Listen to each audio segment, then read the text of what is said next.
राम राम. मी ॲडव्होकेट रमेश राजूरकर,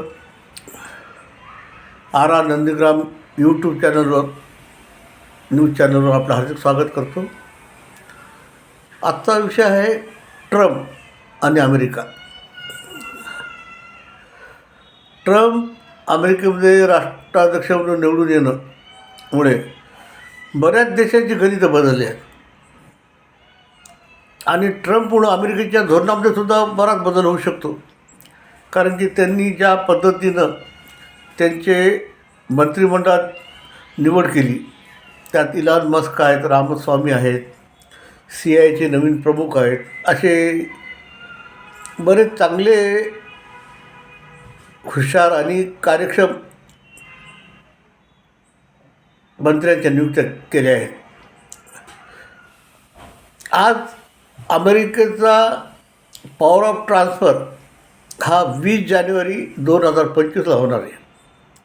म्हणजे तोपर्यंत बायडेन हे राष्ट्राध्यक्ष आहेत.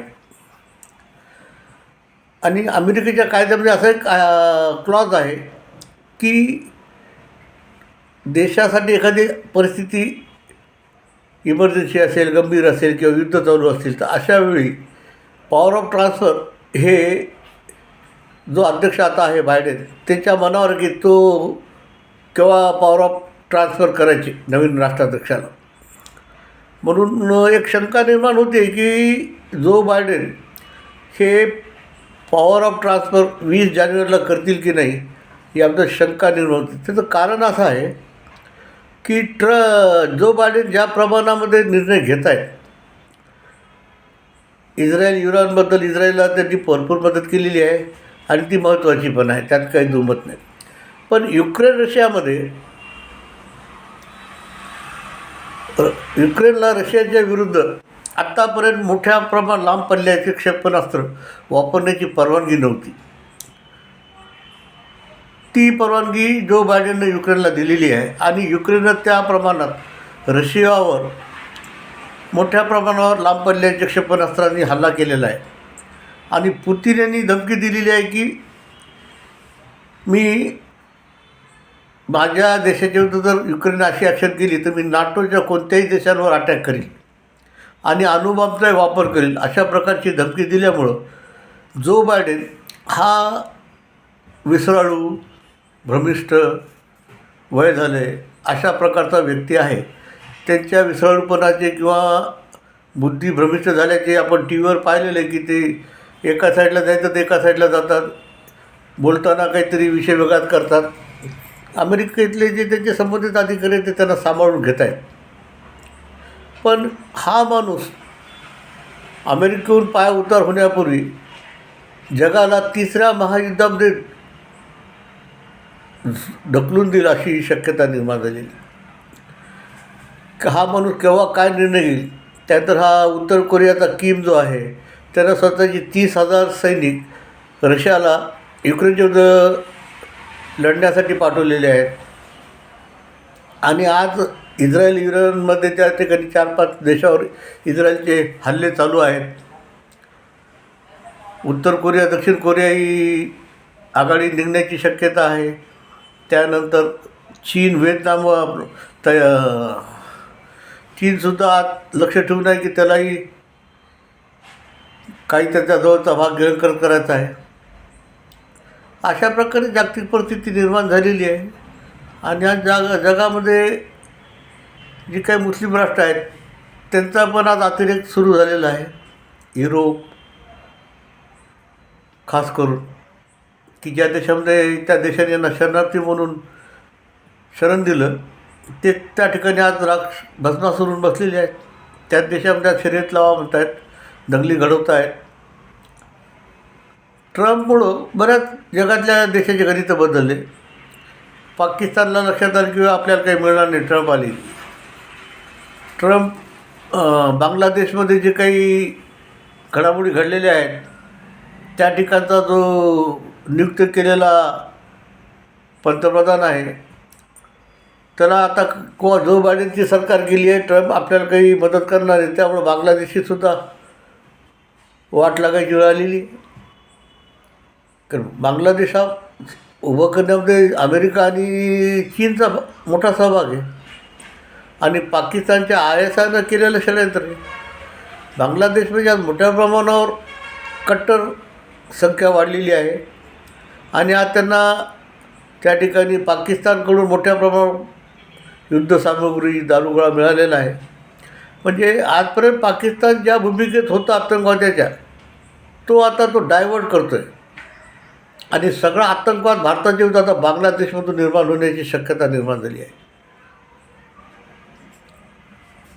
कारण की त्या देशामधल्या मुस्लिम समाज ज्या घटना आहे, संघटना वगैरे, त्याच्यामध्ये कट्टरता फार मोठ्या प्रमाणावर वाढलेली आहे. ते भारताबद्दल फार अँटी दुश्मन झाला आहे भारत त्यांच्यासाठी.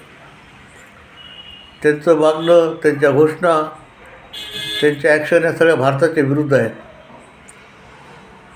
आणि त्या ठिकाणी आज हिंदू समाजाबद्दल जो काही अतिरेक चालू आहे, ख्रिश्चन आणि हिंदू लोकांवर जे अत्याचार केले जाते, त्यांना मारलं जातं आहे, त्यांच्या मालमत्ता जाळल्या जात आहेत, या बाबतीमध्ये भारतानं ट्रम्पकडून शांतीसेना पाठवायला पाहिजे. ही माझी मागणी माझ्या 2-3 एपिसोडमध्ये केली की पाकिस्तानमध्ये आज शांतीसेना पाठवणं महत्त्वाचं आहे. आता अमेरिकेमध्ये गणित बदल की जॉर्ज सोरोस नावाचा व्यक्ती जो उद्योगपती आहे, त्यानं भारतामध्ये सरळ स्टँड घेतलं होतं की मोदींना बरखास्त करण्यासाठी $800 कोटी मदत तयार ठेवलेली आहे. आणि जॉर्ज सोरोसला जाऊन भेटणारे कोण होते? आपलेच विरोधी पक्षनेता राहुल गांधी. म्हणजे भारतातल्या लोकांची त्यांना मदत सहकार्य होतं आणि त्याच्या आर्थिक पैशावर भारतामध्ये दंगली घडवणं, मोदी सरकारच्या विरुद्ध षडयंत्र करणं, त्यामध्ये आपण पाहिलेलं आहे की पंजाब बॉर्डरवर शेतकऱ्यांचं आंदोलन, शाहीनबाग, अशा कोणातरी इश्यूवर देशामध्ये अंतर्गत बंडाळी करण्याचं, गृहयुद्ध करण्याचं किंवा सरकारला जेरीस आणण्याचा प्रकार चालू आहे. आणि त्या ठिकाणी मोठ्या प्रमाणावर जे फंड्स होते ते जॉर्ज सोरोसचे होते. देशाबाहेरच्या बऱ्याच शक्ती भारताच्या विरुद्ध आहेत आणि देशात अंतर्गतही भरपूर लोक आहेत की देश विरोधी आहेत. यासाठी देशाच्या अंतर्गत जे काही दुश्मन आहेत त्यासाठी केंद्र सरकारनं फार मोठ्या प्रमाणावर पावलं उचलणं महत्त्वाचं आहे. आजच त्यांची जर नस दाबली नाही तर हे पुढच्या भस्मासूर होऊन भारतात निर्माण होणार आहे.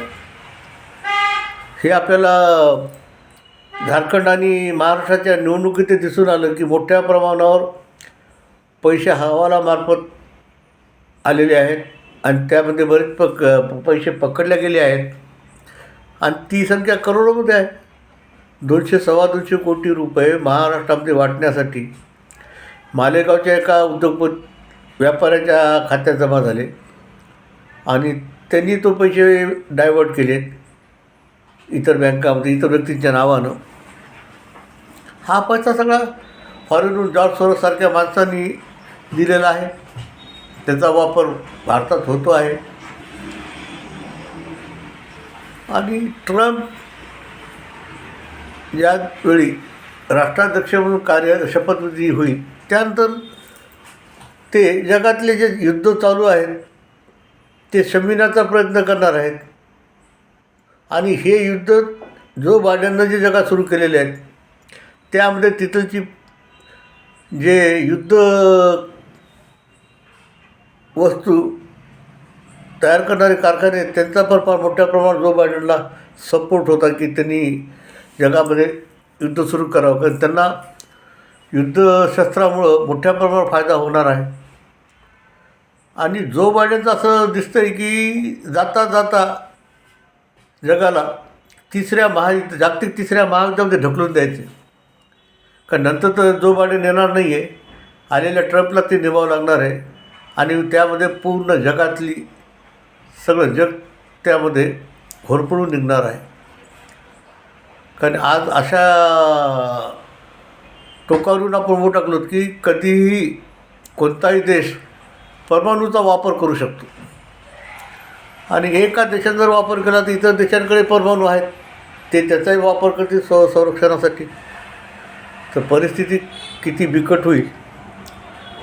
पहिले तर ग्लोबलायझेशन आहे, प्रदूषण आहे. पृथ्वीवर आज निसर्गाच्या भरपूर प्रश्न निर्माण झालेले आहेत. आज दिल्लीचं उदाहरण घ्या ना. दिल्लीमध्ये यमुना नदीचं पाणी पिण्यासारखं राहिलं नाही आणि हवेमध्ये मोठ्या प्रमाणात प्रदूषण झाल्यामुळे श्वास घेणं मुश्किल झालेलं आहे.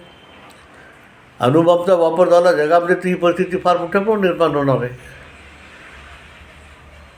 आपल्या समोर हा फार मोठे प्रश्न पुढे उभे आहेत की काय होईल, कसं होईल. हे सांगणं तर अवघड आहे, पण परिस्थिती जी निर्माण होईल त्याला तोंड तर द्यावं लागेल. आपल्यासमोर मी माझं मत मांडलं. आपलं जे काही मत असेल त्यावर कॉमेंट बॉक्समध्ये जरूर आपल्या प्रतिक्रिया द्याव्यात. जय श्रीराम.